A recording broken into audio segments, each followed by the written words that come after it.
अंकित और अनु भाई बहन थे।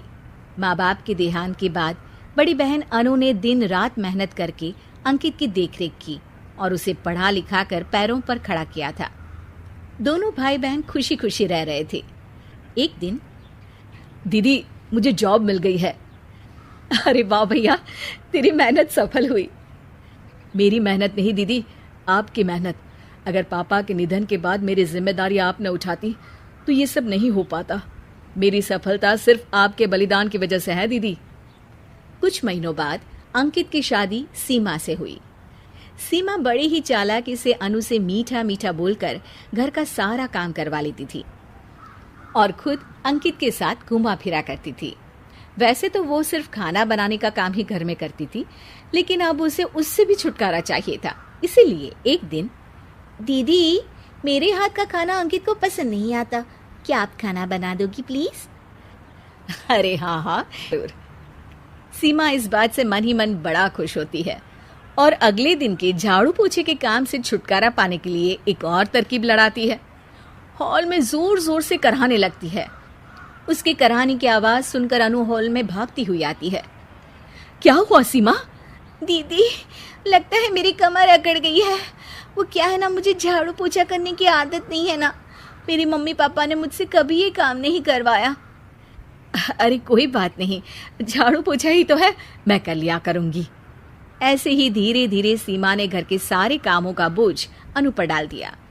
घर का सारा काम अनु करती थी, फिर भी सीमा को अनु से छुटकारा चाहिए था।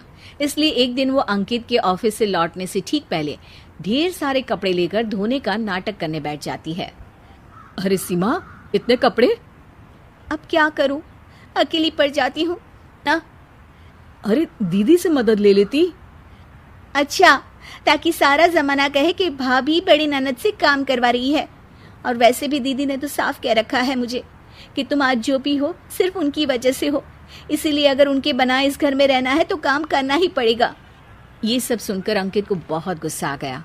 उसने अनु को बुलाकर कहा, दीदी ये घर पापा ने बनाया था और इसमें मेरा भी हिस्सा है और मुझे वो चाहिए। ये सुनकर अनु को बुरा तो लगता है, मगर वो दूसरे ही दिन घर का बंटवारा करने के लिए वकील के पास चली जाती है।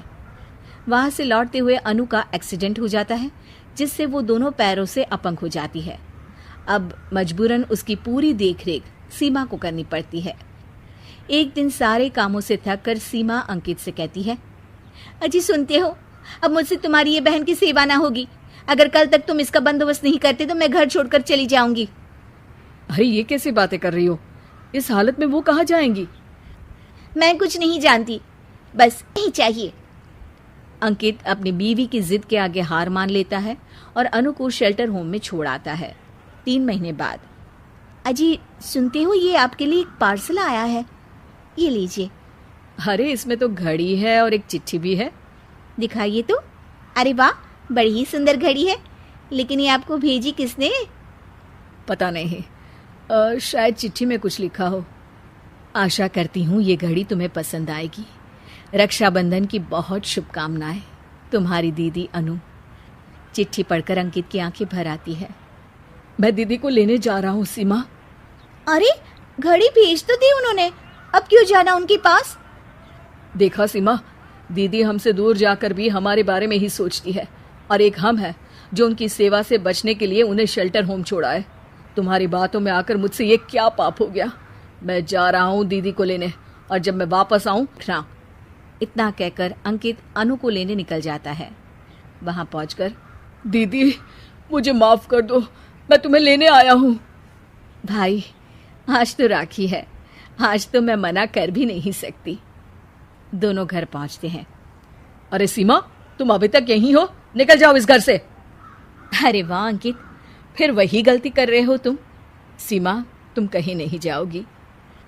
दीदी मुझे माफ कर दो, मुझसे गलती हो गई। सीमा, आज ये समय माफी मांगने का नहीं है, राखी की तैयारी करने का है। चलो तैयार हो जाओ, तुम्हारे भैया के घर भी तो जाना है ना। ये सुन सीमा अनु के गले लग जाती है।